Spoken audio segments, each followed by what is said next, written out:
allons parler du rôle de l'assurance pour combler les lacunes en matière de protection, le point de vue du Japon dans un contexte mondial plus large, plus incertain. Et pour cela, nous allons accueillir M. Toyonari SASAKI, directeur exécutif de Life Insurance Association of Japan.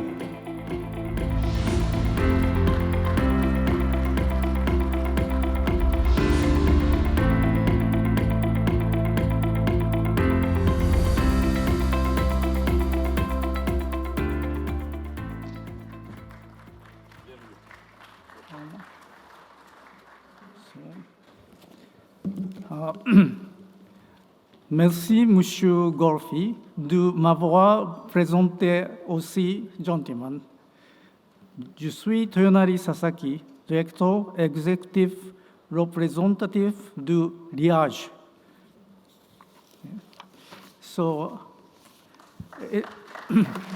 Merci. It is an absolute honor and privilege to have the opportunity again to address such a prominent group of people. I visited Morocco back in 2018 for the first time and experienced the warm hospitality of your country, as well as the rich history and culture. Under the high patronage of His Majesty, King Mohammed VI, I would like to congratulate and wish for the success of this event. My dear friend, Bashir Vadou, the Executive Vice President of the FMA and fellow EXCO colleagues of the GFIA, has informed me that this is the 10th anniversary of this event. It is a very special moment I'm proud to share with him. I would also like to thank Mohammed Hassan Ben Salah, the president of the FMA, for making this all possible. My topic today is the role of insurance in addressing the protection gaps, Japan's perspective in the wider global context. I believe this topic is timely since the event's overall theme is centered around uncertainty and protection gap. The key to addressing protection gaps lies in properly understanding and practicing the three main attributes that I will cover today. They are preparedness, prevention, and protection in the order of action. The LIAJ called this the 3 Ps concept. Another important 3 Ps is public-private partnership. Since narrowing the protection gap is a huge challenge that both the private and public sectors need to address together, the multiplying effects of these 3 Ps are essential. Now, I will first begin by talking about recent international trends related to PPP, followed by Japan's experience that highlights the efforts of the non-life and life insurance industry in line with the 3 Ps concept and PPP. So I hope we can learn from each other through my topic and discussion today. Now, let us begin with how the international community has responded with initiatives. From the private sector side, GFIA published a report entitled Global Protection Gaps and Recommendations for Bridging Them last March. The report highlights various potential levers for private and public stakeholders to use to address the protection gap. From the government side, the group of 7 finance ministers and central bank governors meeting communique published last May in Japan acknowledges protection gaps. It states that enhanced coordination by the private and public sectors is critical in promoting disaster risk finance, including insurance, in order to narrow protection gaps. From the supervisor's side, the International Association of Insurance Supervisors, or IAIS, has published a report on protection gaps related to Nat Cat last November. The report emphasizes the importance of multi-stake approaches among private stakeholders and supervisors to address protection gaps. So how exactly should private stakeholders, such as insurers and the government, work together to confront this challenging issue? Let me begin by talking about an earthquake event through the 3Ps concept and how it aligns with PPP. Now the larger earthquakes have become more frequent in recent years.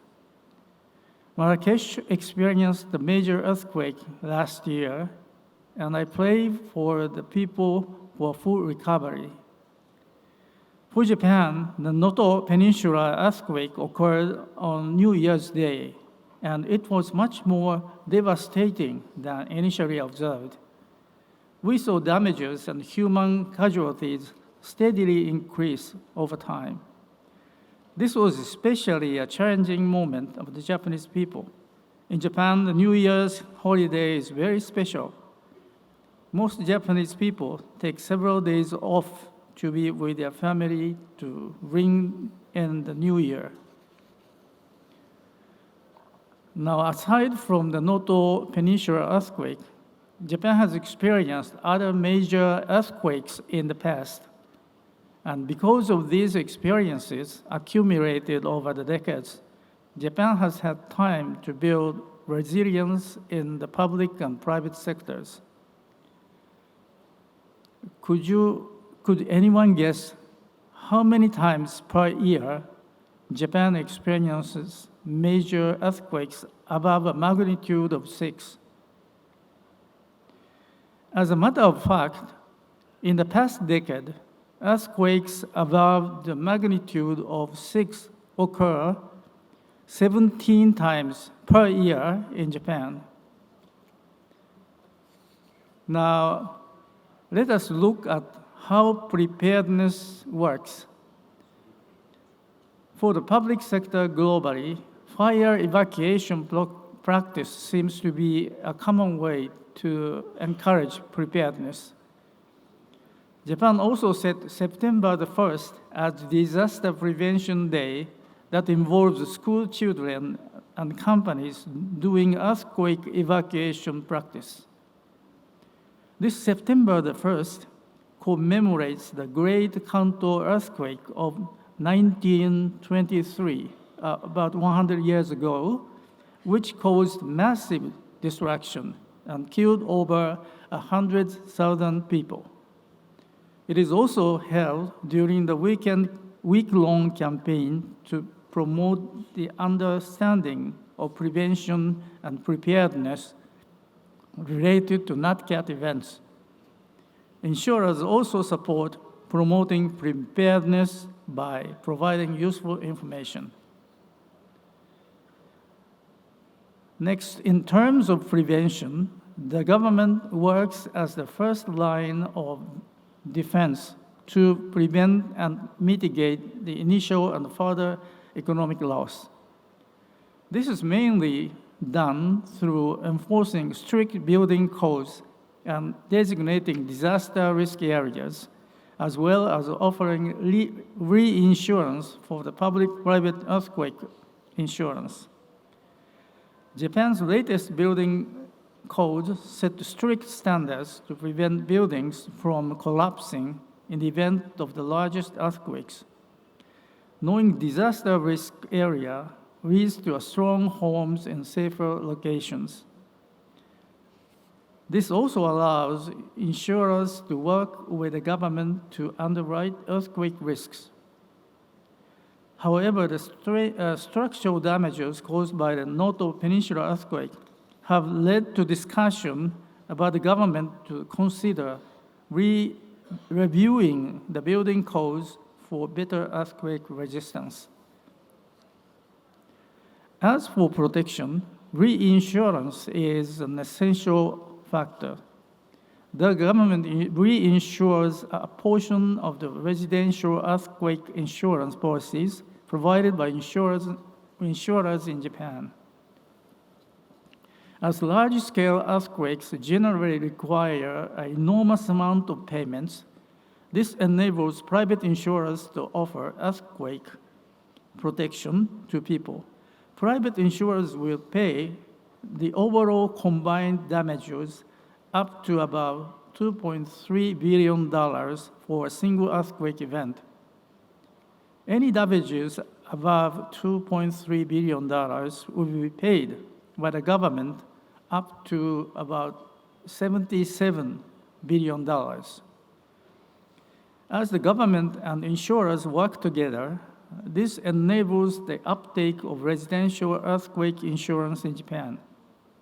As a result, about 70% of the people with home insurance coverage are enrolled earthquake insurance. Let me take another illustration of Japan's perspective and approach addressing another type of protection gap affecting Japanese society. It goes without saying that Japan has the world's most aging population with a low birth rate. Now, to give you an idea, what do you think the current percentage of Japanese people over 65 is?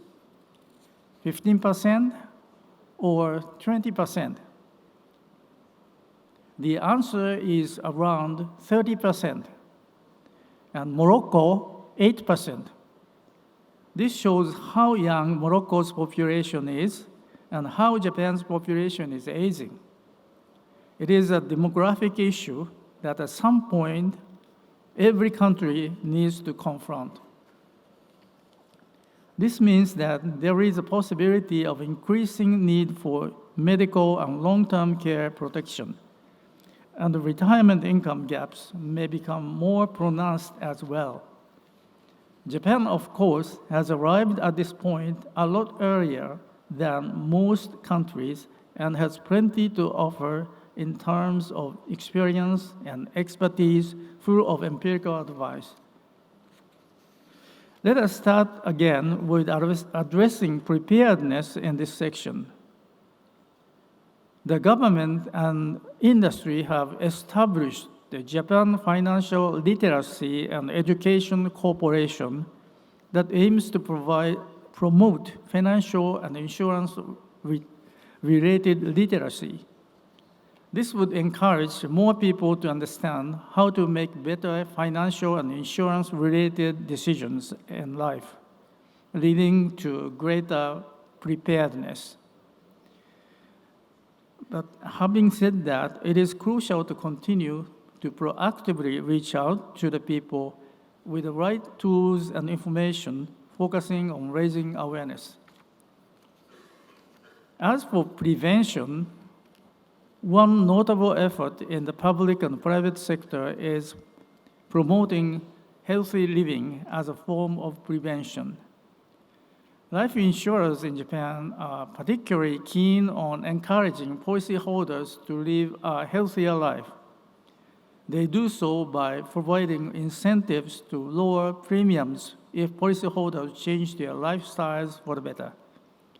Some examples of services offered by life insurers in Japan include smartphone apps that enable tracking your health, as well as giving advice for healthier living. To give you a better idea of how these services relate to the health-promoting initiatives, let me talk a little about prevalence of dementia in Japan. Dementia could be seen as a symptom of an aging society. Japan's population is about 125 million, and there are about 6 million people above the age of 65 who experience dementia in Japan. One effective way to prevent the progress of dementia is by working on cognitive functions. And some life insurers in Japan support playing mind-using games as a form of prevention. Now, the public healthcare system also plays a significant role for protection. The Japanese government provides universal healthcare coverage that allows people to access quality medical services at a relatively low cost. Additional healthcare coverage is offered by private insurers to supplement out-of-pocket expenses, which also serves to further narrow the protection gap. A prime example is the COVID-19 pandemic. In the height of the pandemic in 2022, the payment for private health insurance benefits was about $11 billion. This provided financial protection and peace of mind to many policyholders. As I said in the beginning, I have mentioned the words preparedness, prevention, and protection several times in my speech today.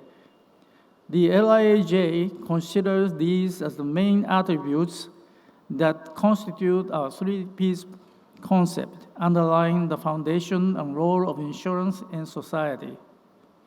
As insurance is a unique sector that realizes these 3Ps concept, we believe it is important to ensure and promote this concept among government, supervisors, and insurers alike.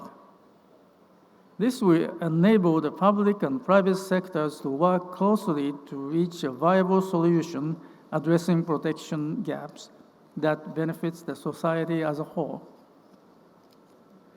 My speech has focused on addressing protection gaps from a Japanese perspective and how that fits into the wider global context.